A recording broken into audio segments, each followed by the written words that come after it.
Assalamualaikum warahmatullahi wabarakatuh. Telah hadir bersama saya Ustadz Imamul Mutakin SPDGR, Kepala SMP IT Al-Hijrah Kota Padang Panjang. Apa kabar Ustadz? Alhamdulillah sehat Ustadz. Baik Ustadz, di sini terima kasih sekali atas kehadiran Ustadz untuk melaksanakan sesi wawancara. Ya. Langsung saja ya Ustadz, pertanyaan pertama. Bagaimana Ustadz dapat mengidentifikasi kasus-kasus yang merupakan dilema etika atau bujukan moral selama ini? Baik, terima kasih Zahde. Cara dari saya untuk mengidentifikasi dilema etika dan bujukan moral, yakni adalah melihat pandangan dari sesuatu yang benar versus benar atau benar versus salah. Lalu selama ini bagaimana Ustadz menjalankan pengambilan keputusan di sekolah ini, terutama untuk kasus-kasus di mana ada dua kepentingan yang sama-sama benar atau sama-sama mengandung nilai kebaikan? Berarti kita kan masuk sudah kepada langkah yang kedua, yakni kita melihat pelaku atau siapa yang terlibat di dalam hal dilema etika untuk mengambil keputusan di mana ada nilai-nilai kebajikan atau sama-sama benar. Jadi kita lihat fakta-fakta atau mengumpulkan fakta-fakta yang lebih untuk mengumpulkan hal-hal yang relevan dari situasi ini. Lalu langkah-langkah atau prosedur seperti apa yang bisa Ustadz lakukan selama ini? Setelah mengumpulkan fakta-fakta, barulah nanti diuji dari berbagai kebenaran-kebenaran yang sudah diperoleh tadi. Dari benar satu ataupun benar dua, diujilah kebenaran-kebenaran. Mungkin yang telah kita ketahui uji-uji mungkin ada seperti uji dari sesuatu penelitian lah namanya, mungkin uji regulasi atau uji legal. Mungkin ini yang bisa kita pergunakan caranya untuk pengujian hal-hal kebenaran tadi. Nah, hal-hal apa saja yang selama ini Ustadz anggap efektif dalam pengambilan keputusan pada kasus-kasus dilema etika? Hal yang diuji tadi sesuai dengan fenomenal atau kehidupan kita dalam kehidupan sehari-hari. Bahwa paradigmanya itu memang benar atau salah. Nah, itu mungkin cara dari saya untuk mengambil itu. Oh, baik, Ustadz. Lalu selama ini apa saja sih tantangan dalam pengambilan keputusan dalam kasus-kasus dilema etika? Tantangannya pasti pertama ada rasa subjektivitas kita sebagai seorang manusia yang melihat pelaku atau siapa yang mengalami benar dan benar tadi. Itu mungkin yang pertama. Yang kedua mungkin rasanya tadi alasan kedua bahwa pengambilan keputusan kita ini apakah memang sudah diuji dengan baik. Kalau diuji dengan baik, mungkin keputusan yang akan kita munculkan baik juga atau benar. Tapi ketika pengujian yang kita ambil sedikit kurang, mungkin di sana juga tantangan berikutnya keputusan kita mungkin juga akan kurang. Baik, jadi ada beberapa tantangan yang muncul ya saat ketika Ustadz menghadapi kasus dilema etika dan mengambil keputusan. Pertama itu rasa subjektivitas yang muncul, yang kedua mungkin apakah ujinya sudah dilakukan dengan benar untuk mendapatkan keputusan yang adil ya. Iya, yang adil. Lanjut, pertanyaan berikutnya Ustadz, apakah Ustadz memiliki sebuah jadwal tertentu dalam penyelesaian kasus dilema etika atau langsung menyelesaikan di tempat atau memiliki sebuah jadwal untuk menyelesaikannya, bentuk atau prosedur seperti apa yang Ustadz jalankan? Saya pribadi itu tipenya memang memberikan rentang waktu dulu setelah mungkin kejadian ini, melihat fakta-fakta yang di awal tadi, Berarti memang secara kasarnya kita jadwalkan lah ibaratnya untuk rentang-rentang yang akan kita alami. Karena memang keputusan itu sangat cukup lama lah, jangan tergesa-gesa. Lanjut, adakah seseorang atau faktor-faktor apa yang selama ini mempermudah Ustadz membantu dalam pengambilan keputusan dalam kasus-kasus dilema etika? Nyatanya kita sebagai seorang manusia memang perlu teman diskusi. Jadi dalam pengambilan keputusan kita perlu adanya masukan-masukan, perlu ada saran-saran, perlu ada tambahan-tambahan ide untuk pengambilan keputusan kita. Apalagi sebagai seorang pemimpin tidak bisa mengambil keputusan itu secara otoriter lah namanya.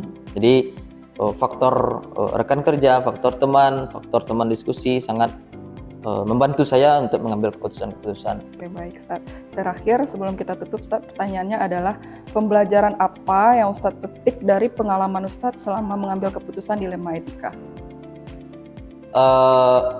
Pelajaran yang berharga dari pengalaman saya dalam satu kasus dilema etika bahwa memang kita sebagai seorang manusia itu memang selalu harus berada di tengah, di awalnya dulu.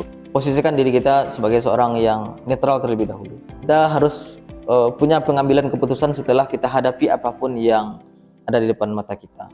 Bahwa dalam hidup itu memang harus mengambil keputusan itu secara terus-menerus dalam kehidupan ternyata. Iya, benar sekali ya, Sat. Karena kita sebagai manusia itu tidak lepas dari masalah. Iya, gitu tidak ya, pernah Sat. lepas dari masalah.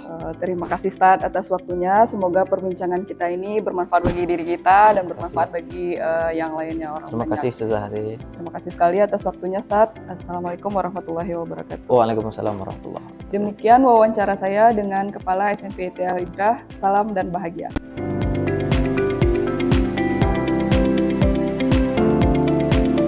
Yang terkait dengan dilema etika yang kita rasakan mungkin sebagai kepala sekolah sebetulnya tetap ada. Namun demikian, kalau kita melihat dari persoalan-persoalan yang ada, paling banyak itu adalah mungkin masalah kedisiplinan. Kadang-kadang kita berpolemiknya adalah pada saat mungkin kita akan menegakkan kedisiplinan, ada hal-hal tertentu yang mungkin harus kita jadi perhatian, termasuk juga mungkin dari segi bagaimana latar belakang daripada guru atau tenaga kependidikan kita itu dalam hal permasalahan, apalagi misalnya mungkin dia datang terlambat, kemudian tidak melaksanakan tugas, atau juga ada persoalan keluarga. Dalam hal ini tentu kita harus mengkaji terlebih dahulu. Kemudian kalau yang berkaitan dengan masalah moral, kalau kita melihat begini, itu tentu ada baik dan ada buruknya. Semua tantangan itu tentu ada yang harus kita lalui dengan cara yang terbaik. Salah satunya tentu berkaitan dengan hati kita. Kalau memang ada sesuatu yang mungkin mengarah ke arah yang tidak baik, tentu kembali ke diri kita. Kita dalam menyelesaikan persoalan tentu ada perbedaan. Karena di dalam perbedaan itu ada kita mengidentifikasi. Ini persoalannya ini berkaitan tentang apa? Karena pada saat kita nanti akan menyelesaikan persoalan, tentu kita harus memetakan dulu. Intinya adalah kita berharap pada saat persoalan itu sama-sama, kita memperlakukannya itu tidak boleh tebang pilih. Kita tidak boleh artinya itu, oh yang ini kita benarkan, yang ini kita salahkan. Kedua-duanya kita layani dengan baik.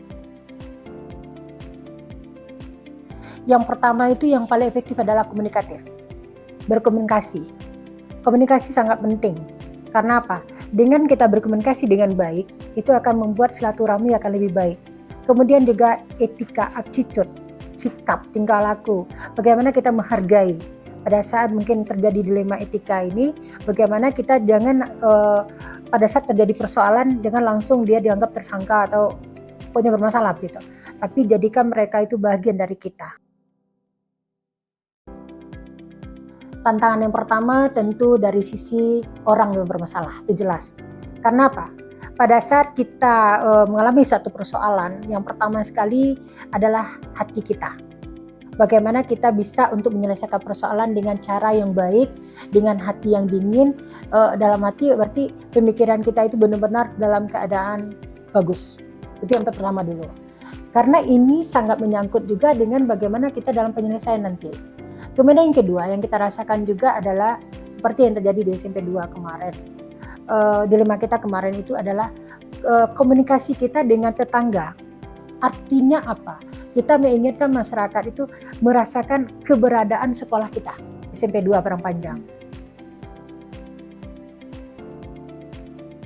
Kalau itu berkaitan dengan masalah proses pembelajaran, kita juga ada kolaborasi dengan Wakakurikulum. Kita perlu koordinasi. Jadi ada latar belakangnya terlebih dahulu. Jadi tidak langsung kita panggil seperti itu, kita perlu data pendukung, sehingga pada saat kita penyelesaian masalah, kita menyelesaikan itu dengan bukti-bukti nyata gitu. Tentu ada, jelas. Karena bagaimanapun juga, yang namanya kepala sekolah itu kan tim. Jadi kepala sekolah itu tidak bisa langsung mengambil keputusan sendiri. Dia perlu dukungan. Karena apa? Keputusan yang kita ambil sendiri itu akan berbeda dengan kalau kita secara bersama. Karena kalau kita melakukan secara sendiri, berarti ada kemungkinan kita memvonis. Tapi kita harus dengarkan. Contoh, berapa kali permasalahan yang Ibu sampaikan tadi. Itu ada juga Dinas Pendidikan, arahan dari Pak Kadis kita, kemudian juga dari guru-guru kita, termasuk juga wakil kita. Intinya adalah setiap kita sebelum mengambil keputusan harus ada orang-orang yang akan ikut membantu kita dalam penyelesaian persoalan. Jadi apapun, mungkin di dalam dilema etika tadi, kan ada itu baik dan buruknya. Dalam hal ini tentu kita harus mempertimbangkan yang baiknya dulu, dan mungkin yang buruknya. Yang pertama mungkin pertimbangan kita yang baik dulu. Untuk mencapai yang untuk apakah itu satu permasalahan, yang penting yang kita lakukan itu sesuai dengan aturan. Aturan yang penting. Contohnya kalau itu bermasalah tentang yang berkaitan dengan masalah proses pembelajaran, aturan kita di kementerian kan ada. Dan satu hal lagi, yang penting betul dalam dilema ini adalah ada orang-orang tertentu yang ingin membantu kita. Ada wakil kepala sekolah kita, ada guru BK kita, ada wali kelas kita, ada guru kita, ada tenaga kependidikan kita yang siap membantu kita karena kita adalah satu tim. Kepala sekolah itu tidak akan pernah berhasil dalam hidupnya kalau kepala sekolah itu jalan sendiri. Usahakan dia menjadi satu tim. Dan yang tidak kalah penting semangat hidup supaya kita jadi lewat mudah.